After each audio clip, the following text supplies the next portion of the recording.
नमस्कार, स्वागत, वंदन, अभिनंदन आप सभी लोगों का आज की इस वीडियो में, जिसमें हम क्लास 9 का मैथ सब्जेक्ट का चैप्टर नंबर 11 जिसका नाम है surface area and volume.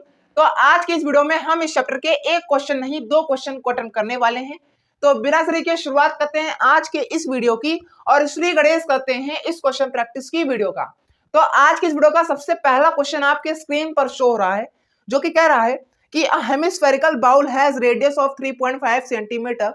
What would be the volume of water it would contain? तो इस क्वेश्चन का अर्थ यह है कि मान लीजिए कुछ इस तरीके का एक हेमिस्फेरिकल बाउल है, मान लीजिए कुछ इस तरीके का एक हेमिस्फीयर शेप में एक बाउल है, ठीक है, जिसके रेडियस की वैल्यू दे रखी है किसके बराबर, जिसके रेडियस की वैल्यू दे रखी है 3.5 सेंटीमीटर के बराबर। तो हमें इस क्वेश्चन में ये फाइंड आउट करने को कह रहा है कि हमें फाइंड आउट करना है कि कितने वाटर का वॉल्यूम इस हेमिस्फेरिकल बाउल में आएगा। अगर मैं सिंपली कहूं कि इस क्वेश्चन हमें क्या फाइंड आउट करना है, तो इस क्वेश्चन में हमें फाइंड आउट करना है कि इस हेमिस्फेरिकल बाउल का कितना वॉल्यूम है। आप कहोगे भैया हमें इसमें वाटर के वॉल्यूम की बात की जा रही है इस क्वेश्चन में, लेकिन आप कह रहे हो हेमिस्फेरिकल बाउल का वॉल्यूम फाइंड आउट करो, तो ये बात पची नहीं। तो देखो थोड़ा सा लॉजिक ये लगाओ कि मैथ में जो हम स्पेस गिनते हैं, यानी कि जो स्पेस काउंट करते हैं कि किसी भी चीज में कितना स्पेस है, उसे हम वॉल्यूम कहते हैं कि नहीं कहते हैं? बिल्कुल कहते हैं। तो थोड़ा सा लॉजिक ये लगाओ कि किसी भी चीज में उतना ही पानी या कोई चीज डाला जाएगा जितनी उसमें जगह होगी। मानते हो कि नहीं मानते हो? तो इसमें थोड़ा बस उसी चीज को मैथ में ला दो भाई, उसी चीज को एकदम से मैथ में ला दो कि भाई जितना किसी भी चीज में वॉल्यूम होगा उतने ही वॉल्यूम की चीज उसमें आएगी। लॉजिक लगाओ, समझो, ठीक है। ना समझ में आए फिर से 10 सेकंड 20 सेकंड पीछे जाओ, ध्यान से देखो, समझ में आ जाएगा, ठीक है। हाँ, तो हेमिस्फीयर में वॉल्यूम का फॉर्मूला क्या होता है? हेमिस्फीयर में वॉल्यूम का फॉर्मूला होता है क्या? 2/3 pi r cube. 2/3 pi r cube. R की वैल्यू क्या है? 3.5। पाई की वैल्यू फ्रैक्शन फॉर्म में यानी 22/7। तो पुटअप कर देंगे इस फॉर्मूले में, तो हमें मिलेगा 2/3 multiply by 22/7 multiply by 3.5 multiply by 3.5 multiply by 3.5। यहां पे मैंने आर क्यूब को इस तरीके से रिप्रेजेंट किया है, ठीक है। अब क्या मैं इस 3.5 को 35/10 लिख सकता हूं? बिल्कुल बिल्कुल बिल्कुल भाई, मैंने क्या किया, सिंपली यहां से डेसिमल हटाया, यहां पे अपॉन में 10 लगाया, यहां से डेसिमल हटाया, यहां पे अपॉन में 10 लगाया। अब सिंप्लीफाई कर दो, 7 5 जा 35, 5 2 जा 10, 2 11 जा 22 ठीक है, 2 11 जा 22, ठीक है। अब बचा क्या? 2/3 multiply by 11 multiply by 3.5 multiply by 3.5, ठीक है।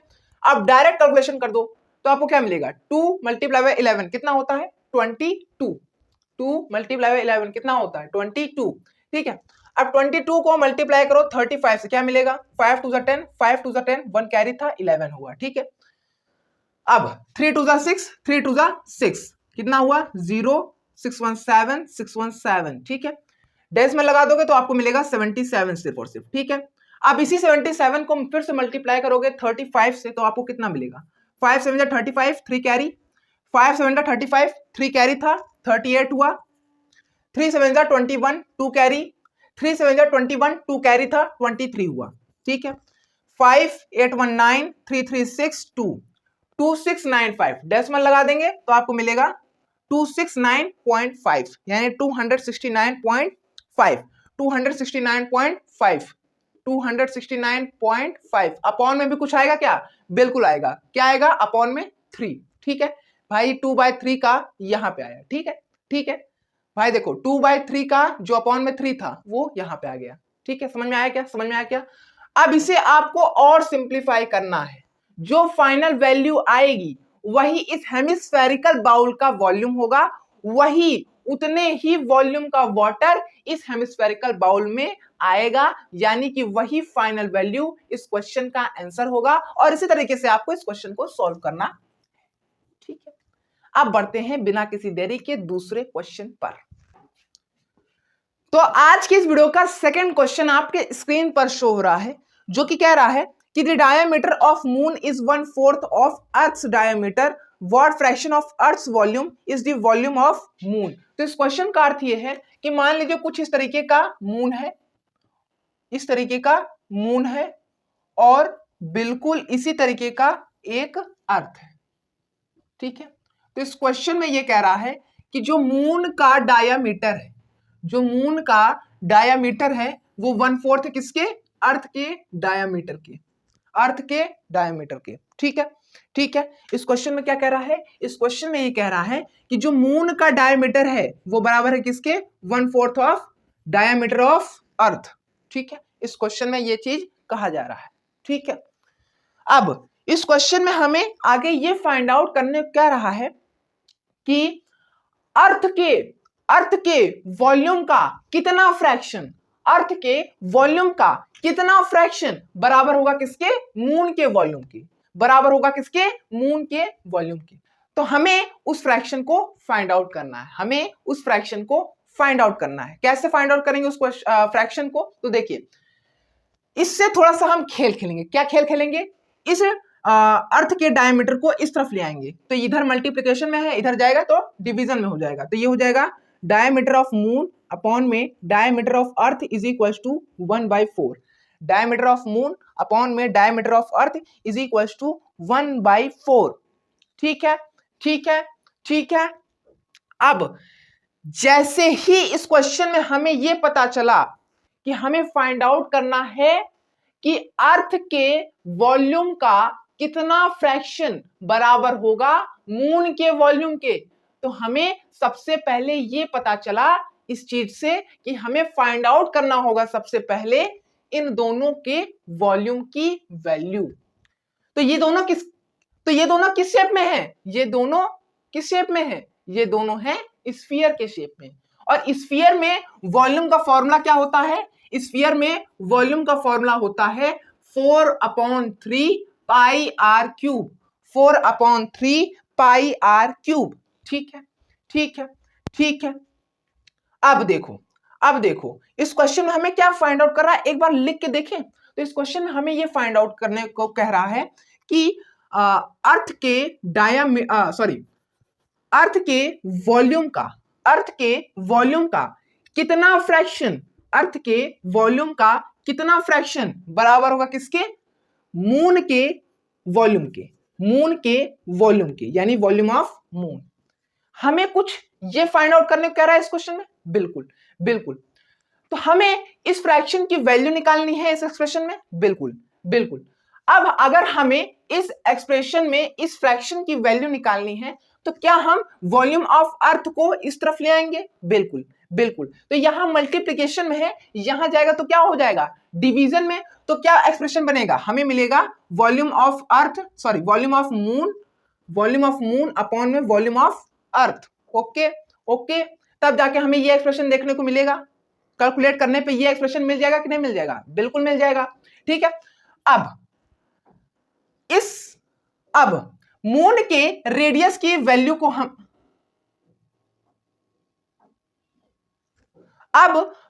मून के रेडियस को रिप्रेजेंट करते हैं रेडियस ऑफ मून से, इस तरीके से, ठीक है। और अर्थ के रेडियस को हम मान लीजिए रिप्रेजेंट करते हैं कुछ इस तरीके से, जिसे हम बोलेंगे रेडियस ऑफ अर्थ, ठीक है, ठीक है। तो स्फीयर में यानी कि मून और अर्थ में वॉल्यूम का फॉर्मूला क्या होगा, 4/3 पाई आर क्यूब। आर किसका होगा, मून का, अपॉन में 4/3 पाई आर क्यूब। इसमें आर किसका होगा, अर्थ का, ठीक है। 4/3 सेम कट आउट, पाई सेम कट आउट, ठीक है। अब क्या मून का रेडियस और अर्थ का रेडियस बराबर होता है क्या, बिल्कुल नहीं। तो उनका क्यूब भी बराबर होगा क्या, बिल्कुल नहीं, ठीक है। तो बचा क्या, बचा रेडियस ऑफ मून का क्यूब अपॉन में रेडियस ऑफ अर्थ का क्यूब। क्या इसमें हम लॉ ऑफ एक्सपोनेंट लगा सकते हैं क्या, बिल्कुल। तो लॉ ऑफ एक्सपोनेंट अप्लाई करने पे हमें कौन सा एक्सप्रेशन देखने को मिलेगा, हमें कुछ इस तरीके का एक्सप्रेशन देखने को मिलेगा। किस तरीके का, रेडियस ऑफ मून अपॉन में रेडियस ऑफ अर्थ का होल क्यूब। मिलेगा कि नहीं मिलेगा, बिल्कुल मिलेगा, ठीक है, ठीक है, ठीक है जी, ठीक है जी। अब डायामीटर किसके बराबर होता है? डायामीटर बराबर होता है ट्वाइस ऑफ रेडियस के। डायामीटर बराबर होता है ट्वाइस ऑफ रेडियस के। तो क्या मैं यहां पे डायामीटर को 2r से रिप्रेजेंट कर सकता हूं? बिल्कुल, क्योंकि 2r और डायामीटर दोनों एक ही होते हैं, ठीक है। तो मैंने यहां पे d को 2r से रिप्रेजेंट किया तो मुझे मिला twice of radius of moon upon में twice of radius of earth is equal to 1/4। फर्क कुछ नहीं है इन दोनों में, बस दिखने में फर्क है। क्या है कि हमने डायमीटर को कुछ इस तरीके से रिप्रेजेंट कर दिया, फर्क कुछ नहीं है, बस दिखने में फर्क है, ठीक है। अब 2 से 2 कैंसिल आउट हुआ। अब रेडियस ऑफ मून और रेडियस ऑफ अर्थ बराबर हो सकता है क्या? नहीं। तो मिला क्या, हमें बचा क्या? हमें मिला radius of earth, sorry radius of moon upon में radius of earth is equal to 1/4। हमें ये मिला, बिल्कुल मिला, बिल्कुल मिला। अब इसे हम मान लेते हैं एक वैल्यू। तो क्या हम इस वैल्यू को इसमें पुटअप कर सकते हैं? बिल्कुल पुटअप कर सकते हैं। तो हमें क्या मिलेगा? 1/4 का होल क्यूब। इसे सिंप्लीफाई करेंगे तो हमें क्या मिलेगा? 1 का क्यूब 1 होता है, 4 का क्यूब 64 होता है, तो 1/64। यही वो फ्रैक्शन है जो कि यहां पर लगेगा, यहां पर अप्लाई होगा, ठीक है। यानी यही फ्रैक्शन इस क्वेश्चन का आंसर है। यही फ्रैक्शन इस क्वेश्चन का आंसर है और इसी तरीके से आपको इस क्वेश्चन को सॉल्व करना है। तो अभी तक के लिए सिर्फ इतना ही, मिलते हैं अगली वीडियो में। लास्ट तक के लिए बने रहने के लिए थैंक यू सो मच। और हाँ, चैनल को सब्सक्राइब, वीडियो को लाइक, वीडियो को शेयर करना बिल्कुल ही मत भूलिएगा। एक बार फिर से मैं बोल रहा हूं, लास्ट तक के लिए बने रहने के लिए थैंक यू सो मच।